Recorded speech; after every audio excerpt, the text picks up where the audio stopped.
இந்த வீடியோஸ்லாம் பார்த்தீங்கன்னா நான் போன வாரம் எடுத்தது. ஆனால் இப்போ தான் எனக்கு போஸ்ட் பண்ணுறதுக்கு டைம் கிடச்சிருக்கு. அதனால தான் இப்போ எடிட் பண்ணி ரீசெண்டாக இப்போ தான் போஸ்ட் பண்ணேன். அநேகமாக அன்றைக்கி வந்து ஒரு ஒர்க்கிங் டே தான். ஏன்னா ஒர்க்கிங் டேயில் தான் நான் வந்து இந்த மாதிரி கோலம்லாம் போடுவேன். சண்டே அப்படின்னா கம்ப்ளீட்டாக வந்து நான் வந்து தூங்கி ரெஸ்ட் எடுத்துடுறேன். எழுந்துக்கிறது கிடையாது இவ்வளோ சீக்கிரமாக. ஸோ இது ஒரு அநேகமாக மண்டே இல்லைன்னா டியூஸ்டே அப்படி தான் இருக்கும். காலையில் எழுந்துச்சி கோலம் போடும்போது எந்த ஒரு ஐடியாவுமே இல்லை, எந்த ஒரு பிளாங்க் மைண்டாக தான் வந்து நான் ஸ்டார்ட் பண்ணுவேன். ஆனால் நம்ம போட ஸ்டார்ட் பண்ணிட்டோம் அப்படின்னா நம்மளுக்குள்ளே வந்து ஒரு க்ரியேட்டிவிட்டி ஃபார்ம் ஆயிரும். இப்படி போடலாம் இப்படி போடலாம் அப்படின்னு சொல்லிட்டு அதை வச்சு தான் அந்த கோலம்லாம் வந்து நான் க்ரியேட் பண்ணுறது. எங்கள் வீட்டிலலாம் ஆப்ஷனே கிடையாது. டிஃபால்ட்டாக வந்து நான் வந்து கிரவுண்ட் ஃப்ளோரில் இருக்கிறதுனால நானே தான் கோலம் போட்டாகணும். ஸோ காலையில் எழுந்துச்சி ஃபஸ்ட்டு வேலை வந்து கோலம் போடுறது தான். அதனாலேயோ இல்லை என்னன்னு தெரியல, ஆனால் நம்மளுக்கு நல்லாவே ப்ராக்டிஸ் ஆகிடுச்சு. நம்ம ஏதோ ஒன்று ஸ்டார்ட் பண்ணால் கூட ஃபினிஷிங் வந்து நல்லா பார்க்குறதுக்கு நல்லாவே க்ரியேட்டிவிட்டியாக நல்லா அமைஞ்சிருது. இதே மாதிரி தான் சமையலும். நம்ம காலையில் பிளாங்காக தான் எழுஞ்சிப்போம், என்ன செய்கிறது அப்படின்ட்டு தெரியாமல். காலையில் எழுஞ்சா பெரிய போராட்டமே அதை திங்க் பண்ணி இது எப்படி என்ன செய்யலாம் அப்படின்னு சொல்லிட்டு திங்க் பண்ணி யோசிச்சுட்டே இருப்போம் நம்ம. சம்டைம்ஸ் ஆன் த ஸ்பாட் நம்மளுக்கு என்ன தோணுதோ அதை சமைச்சு கொண்டு போகிறது. ஏதாவது சம்டைமில் தான் நம்ம வந்து பிளான் பண்ணுறது, இது மாதிரி செஞ்சு வச்சிடலாம் அப்படின்ட்டு. இந்த பயிர் வகைகள்லாம் ஊற வச்சோம் அப்படின்னா அது வந்து பிளான்டு. சரி ஓகே, நாளைக்கு இந்த குழம்பு தான் வைக்க போகிறோம் அப்படின்னு சொல்லிட்டு யோசிச்சுட்டு படுக்கிறது. ஆனால் எந்த ஒரு திங்கிங்குமே இல்லாமல் தூங்கி காலையில் எழுந்துச்சி ஆன் த ஸ்பாட் நம்ம செய்கிறது வந்து அதெல்லாம் நிறைய வாட்டி நடக்கிறது. இந்த கலர் கோலம் அதெல்லாம் விட வந்து இந்த லேயர்லாம் கோலம் போடுறோம் இல்லையா, இந்த லேயர் கோலம் வந்து என்னவோ தெரியல, ரொம்பவுமே எடுத்து கொடுக்குற மாதிரி ஒரு ஃபீலு. பார்க்குறதுக்கு ரொம்ப நல்லா இருக்கிற மாதிரி ஒரு ஃபீலு. இந்த மாதிரி கோலம் உங்களுக்கு பிடிச்சிருக்கா அப்படின்னு சொல்லிட்டு கமெண்ட்டில் சொல்லுங்கள். நானும் இது வரைக்கும் ஒரு 2-3 லாங் வீடியோன்னு நினைக்கிறேன். அது எல்லாமே புலம்பி தள்ளியிருப்பேன். வியூஸ் போக மாட்டேன்து அப்படின்னு சொல்லிட்டு. அதே போல் தான் இப்போவுமே சேம் அதே மாதிரி தான் இருக்குது. பட் நானும் வந்து நம்பிக்கையை விடாமல் போஸ்ட் பண்ணிட்டு தான் இருக்கேன். இதில் என்ன ஒரு நல்ல விஷயம் அப்படின்னா, நம்ம வீடியோஸ்லாம் வந்து க்ரியேட் பண்ணும்போது நம்மளுக்கு இன்னும் க்ரியேட்டிவிட்டி ஜாஸ்தி ஆகுது. இதில் நிறைய புது விஷயங்கள், அதுக்கப்புறம் நிறைய க்ரியேட்டிவ் ஐடியாஸ்லாம் நமக்கு கிடைக்குது. சரி ஓகே, அந்த நாலேஜாவது நமக்கு கெயின் ஆகுதே அப்படின்ற ஒரு தாட்டில் தான் வந்து நான் இந்த வீடியோஸ்லாம் கண்டினியூஸாக போட்டுட்ருக்கேன்.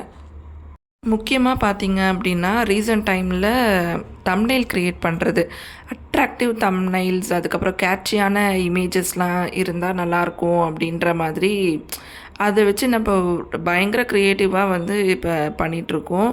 உங்களுக்கும் அதெல்லாம் பிடிக்கும்னு நினைக்கிறேன். பிடிச்சிருந்தா கமெண்ட்டில் சொல்லுங்கள். காலையில் மனசுக்கு நிறைவாக கோலம் போட்டாச்சு. அதுக்கப்புறம் வந்து நம்ம கிச்சன் கவுண்டர் டாப் பார்த்திங்க அப்படின்னா ரொம்பவுமே சின்னது தான்.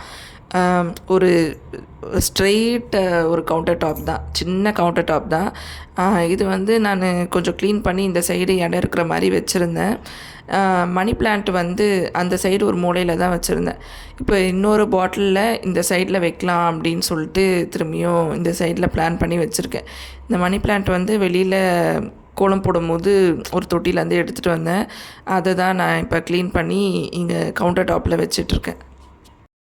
ஆக்சுவலாக எனக்கு இந்த மாதிரிலாம் பண்ணுறது ரொம்ப பிடிக்கும். பட் எங்கள் வீட்டில் இடம் வந்து ரொம்பவுமே கம்மி. இப்படி நம்மளே ஒரு சுற்றி பார்த்தா அதுக்குள்ளே வீடே முடிஞ்சிடும். ரொம்ப சின்ன வீடு தான். அதனால் அதுக்குள்ளே நம்ம என்ன பண்ண முடியுமோ அதை பண்ணி அழகு பார்த்துக்கலாம். நம்மக்கிட்ட என்ன இருக்கோ அதை வச்சு நம்ம சந்தோஷமாக இருந்துக்கணும். அவ்வளோதான் நம்மளோட கான்செப்ட்டு. காலையில் அதுக்கப்புறம் வந்து ஒரு காஃபி போட்டு குடிக்கலாம் அப்படின்ட்டு. காஃபின்றது வந்து டிஃபால்ட்டாக ஆகிடுச்சு நமக்கு. அதனால் இந்த வாட்டி வந்து மளிகை சாமான் வாங்கும் போது பெரிய ஒரு பாட்டிலே வாங்கிட்டேன்.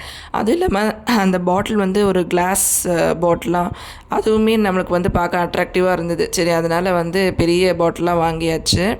அதுக்கப்புறம் கொஞ்சம் மல்லிகை சாமான்லாம் வாங்கியிருந்தேன். சாட்டர்டே போல் வாங்கியிருந்தேன். அதான் சிவராத்திரிக்கு முன்னாடி நான் வாங்கியிருந்தேன். அதனால் வீடியோ எடுக்க முடியல, செம க்ரௌட் அன்றைக்கி. சரவணா ஸ்டோர், பாடி சரவணா ஸ்டோரில் தான் கொஞ்சம் மல்லிகை சாமான்லாம் பர்ச்சேஸ் பண்ணியிருந்தேன்.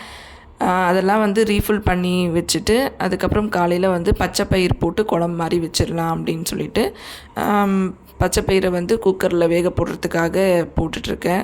அதிலே வந்து வெங்காயம், தக்காளி எல்லாமே போட்டுட்டு வச்சுட்டோம் அப்படின்னா ஈஸியாக வேலை முடிஞ்சிடும். ஒயிட் ரைஸ் சில நேரங்களில் வந்து நம்மளுக்கு சைட் டிஷ் வந்து எதுவுமே இருக்காது, இதுவே போதும் அப்படின்ற மாதிரி எடுத்துகிட்டு போயிடுவோம். இல்லைன்னா வழக்கம் போல் வந்து முட்டை வந்து அவிச்சோ இல்லை அந்த மாதிரி எதனா சைட் டிஷ்ஷாக கொண்டு போயிடுது.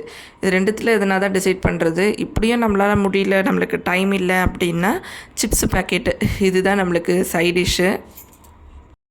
இந்த பச்சை பயிர் கடையிலுக்கு வெங்காயம், தக்காளி 2 இல்லைன்னா 1 நம்ம தேவைக்கு ஏற்ற மாதிரி போட்டுட்டு இதுலேயே உப்பு, மஞ்சத்தூள், மிளகாத்தூள் இது 3த்தையும் சேர்த்து பச்சை பயிர் கூட நம்ம குக்கரில் வேக வச்சு எடுத்துகிட்டு புளி வேணும்னா சேர்த்துக்கலாம், வேணானாலும் பரவாயில்ல.